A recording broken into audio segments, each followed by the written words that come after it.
Salut l'équipe, j'espère que vous allez bien. Ça y est, je suis sur YouTube. C'était important pour moi de pouvoir franchir ce cap-là, de vous proposer du contenu encore différent. Voilà, ça fait 4 ans maintenant que je suis sur Instagram, que je vous partage mon amour pour les Bleus. Et j'avais envie d'évoluer et puis de me présenter parce que vous n'avez pas de visage à mettre sur qui est 15 de France Actu. Donc c'est moi. Je m'appelle Adrien, j'ai 20 ans. J'habite près de Lyon et je suis fan de rugby. Pour aider aux présentations et puis pour voir ce que vous vouliez savoir de moi, pardon, je vous ai demandé de me poser des questions sur Instagram. J'en ai sélectionné quelques-unes que j'ai notées sur papier parce que bon, je filme avec le téléphone donc pas très pratique de pouvoir les lire dessus. Et je vais tout simplement y répondre. Donc c'est parti. Allez, Ficou sur un punch, Vincent. On est célébré de là. Mais c'est incroyable cet essai de brise de là. C'est parti, première question. Depuis quand et d'où vient ta passion pour le rugby? Alors ma passion pour le rugby, elle a débuté en même temps que mon premier entraînement, en 2009. Je ne voulais pas faire de rugby à la base, je vais pas vous le cacher. Je voulais faire du foot, je voulais être avec mes amis.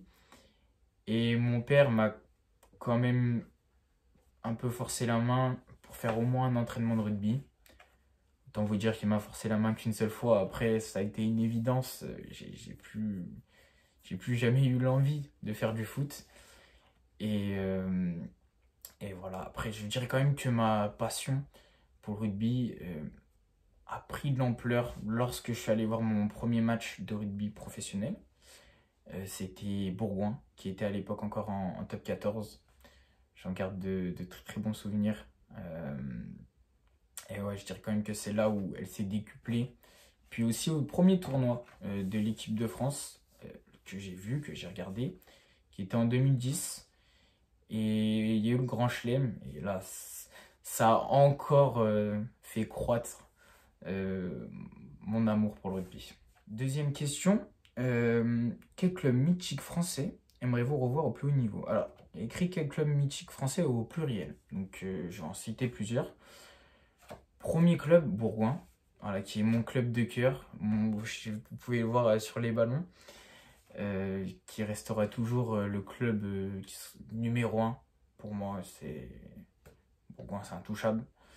Et sinon, derrière, j'avoue que j'aimerais bien revoir Biarritz à un très haut niveau. Quand j'ai commencé à aimer le rugby, ils faisaient finale de H-Cup, ils avaient des très grands joueurs, Harry Nordoki, Yashvili. Ça fait bizarre de les voir bas. Et voilà, je dirais peut-être Albi, qui pareil, alors dans une moindre mesure, hein, pas comme Biarritz, mais qui était quand même un club qui faisait régulièrement l'ascenseur entre le top 14 et la D2, qui était souvent à la lutte pour la montée. C'est vrai que en première division, ils étaient plus dans la bataille pour le maintien qu'autre chose.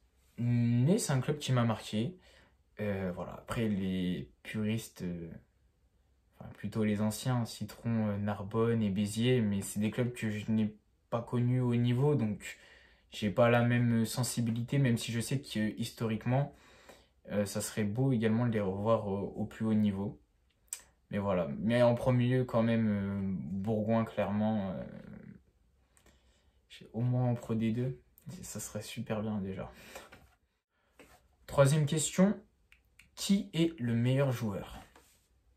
Ça, c'est une question de filou, hein. Ça, c'est une question de filou parce que c'est très dur de comparer des joueurs qui n'évoluent pas au même poste, qui n'ont pas le même rôle sur le terrain. Mais si je dois en ressortir un, je vais prendre en compte, je vais reformuler la question plutôt dans quel joueur est le plus capable de débloquer une situation, quel joueur peut te faire du coup pencher la partie en ta faveur. Je dirais Antoine Dupont. Antoine Dupont, voilà, on sait que il a des éclairs de génie qui peuvent totalement renverser la partie. Il est stratosphérique, même si je dois dire que je l'ai trouvé un peu moins bien sur cette tournée de novembre. Mais voilà, ça reste un joueur exceptionnel. Euh, à l'heure actuelle, c'est le meilleur. Mais voilà, encore une fois, c'est très dur de comparer par exemple un Antoine Dupont avec un Julien Marchand qui a été monstrueux, mais qui n'apporte pas la même chose sur le terrain. Mais bon, actuellement, je dirais quand même Antoine Dupont. Si je devais mettre un joueur dans mon 15, ce serait Antoine. Quatrième question, tu peux m'offrir un protège-dents s'il te plaît? J'ai pas l'argent pour m'en acheter un. Eh ben écoute, si YouTube paye, on en rediscutera. Non mais faites attention, très important, protégez-vous les dents, ça peut vous éviter de manger de la soupe pendant un petit moment. Voilà, je dis ça comme ça, hein. Vous en faites ce que vous voulez. Cinquième question, pourquoi avoir créé ce compte? Alors pourquoi avoir créé le compte? Alors sur Instagram, j'ai créé ce compte parce qu'à la base, je voulais faire journaliste sportif et qu'on m'a dit que ce serait un plus de faire un compte sur les réseaux qui marche, quoi, où je m'entraîne à faire des résumés de matchs, parce que c'est ça. Maintenant, j'essaye d'évoluer après les matchs, de vous faire plus mes analyses et mon ressenti. Mon ressenti. Avant, je résumais le match tel qu'il s'était passé sans forcément donner mon avis. Et c'était donc pour m'entraîner. Et voilà. Depuis, je ne veux plus faire journaliste sportif. Mais j'ai continué sur le compte parce que tout simplement, j'ai aimé sentir que on se mobilisait autour de cette équipe. J'ai aimé vous rassembler pour l'équipe de France de rugby. Et voilà, je me vois pas arrêter ça. C'est vraiment quelque chose qui me fait plaisir. Relayer l'actualité. Puis voilà, vraiment vous sentir, je sais pas, on part tous ensemble. On pousse tous ensemble cette équipe. Et je trouve ça beau. Je trouve ça beau. Donc voilà, je ne suis pas prêt d'arrêter en tout cas. Ne vous inquiétez pas pour ça. Sixième question. Fais-tu ou as-tu déjà fait du rugby? Si oui, quel poste as-tu joué? Donc oui, bah, j'ai fait du rugby, je vous l'ai dit auparavant. J'en ai fait pendant 11 ans. J'ai joué demi-mêlée. Voilà. J'ai arrêté quand il y a eu le Covid. En fait, j'ai pas repris plus que j'ai arrêté. Euh, en fait, beaucoup de potes à moi n'ont pas repris également. Et ça a eu quand même un impact parce que bah, jouer au rugby, c'est énorme. Mais jouer au rugby sans les potes, c'est quand même, ça reste différent. Je pense qu'on est à peu près tous d'accord pour dire ça. Mon amour pour le rugby n'a pas du tout baissé, hein. Au contraire, j'aime toujours autant le rugby. Mais y jouer me plaisait moins qu'avant. Et voilà, j'ai arrêté. Je n'exclus pas le fait que je reprenne un jour. Mais pour le moment, c'est pas d'actualité. Même si quand je vois les matchs, ça me manque. Même si je suis souvent nostalgique. Mais le rugby d'avant, le rugby des tournois, le rugby où on partait sur des journées. Enfin, il me manque plus que le rugby de maintenant, le rugby de quand on est plus grand au final. Mais bon, je n'exclus pas qu'un jour je ne reprendrai pas le rugby, mais pour le moment, c'est pas d'actualité. Question numéro 7. Qui va gagner la Coupe du Monde? Je pense qu'il serait criminel de ma part de dire autre chose que l'équipe de France. Néanmoins, ça va être très compliqué. Faut qu'on le sache, tout simplement parce on va avoir des équipes en face qui seront énormes. Voilà, je vous le dis, hein, qu'on finisse premier ou deuxième face à la Nouvelle-Zélande, en quart de finale, ce sera soit l'Australie, soit l'Afrique du Sud, pardon, soit l'Afrique du Sud, soit l'Irlande. Alors ce sera du très très lourd. On aura l'avantage d'être à domicile. On va pousser comme des fous. On a une équipe, voilà, 13 victoires consécutives. Je pense que ça, c'est suffisant pour argumenter. Mais on aura une grosse pression. Et sur un match, tout peut se passer. Ça va être costaud, hein. Ça va être costaud, mais je nous mets bien évidemment favoris.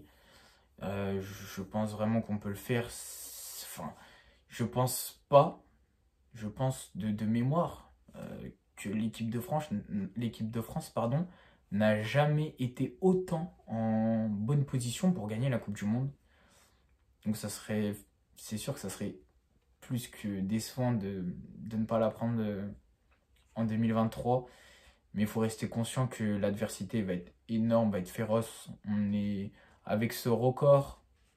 Si on continue les bonnes prestations, notre grand chelem de l'année dernière, on va clairement être l'équipe à abattre. On sera seul contre tous, ça c'est sûr.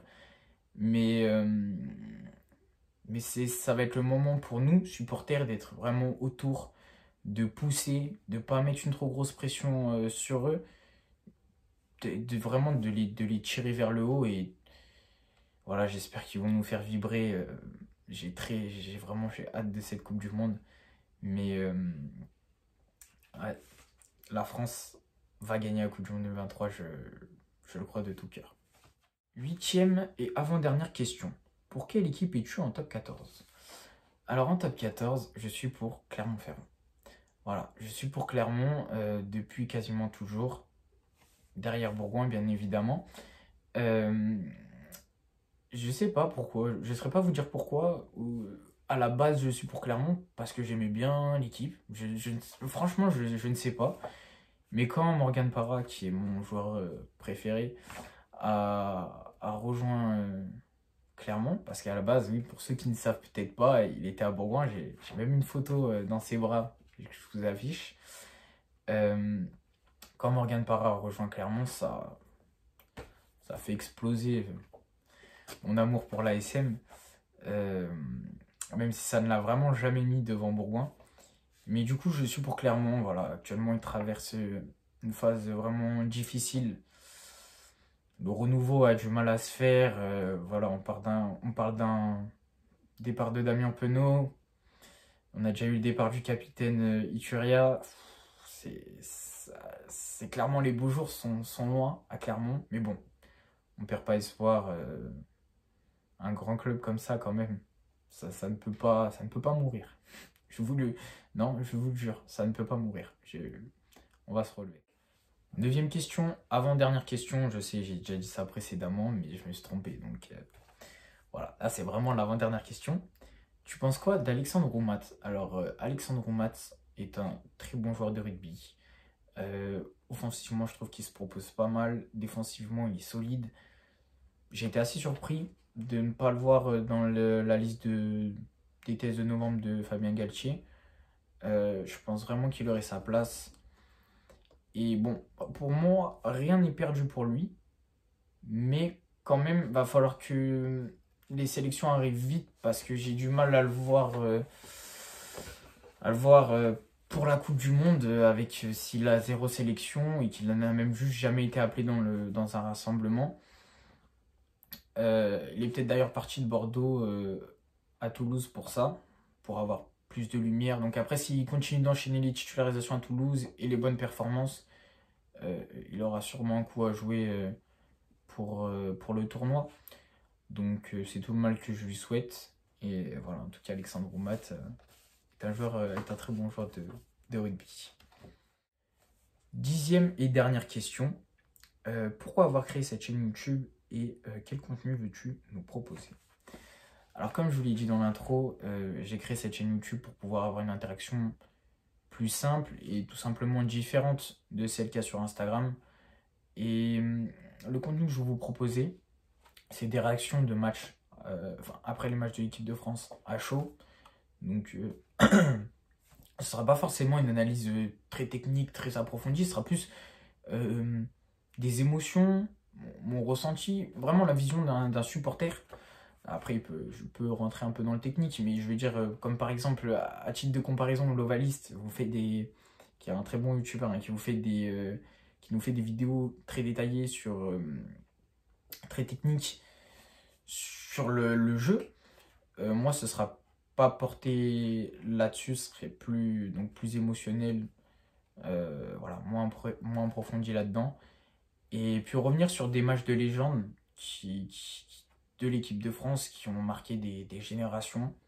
Ça sera des vidéos plus spéciales qui seront plus longues à monter. Je vous préviendrai à l'avance de leur sortie. Et voilà, après il y aura peut-être il y aura peut-être des petites surprises, mais pour l'instant, je ne peux pas vraiment vous en dire plus. Je ne veux pas vous annoncer de choses qui ne sont pas certaines. Mais en tout cas, je compte entretenir cette chaîne et qu'elle ait une vraie utilité, un vrai apport, qu'elle apporte une vraie nouveauté à ce compte. Voilà, on a fini. C'était vraiment sympa de pouvoir faire ce petit échange avec vous. J'espère que vous avez aimé. N'hésitez pas à me faire vos retours, que ce soit sur Instagram, que ce soit sur Facebook ou en commentaire tout simplement. Je serais vraiment curieux de savoir ce que vous en avez pensé. Si vous avez des idées de concepts ou des choses que vous voulez voir, n'hésitez pas à m'en parler.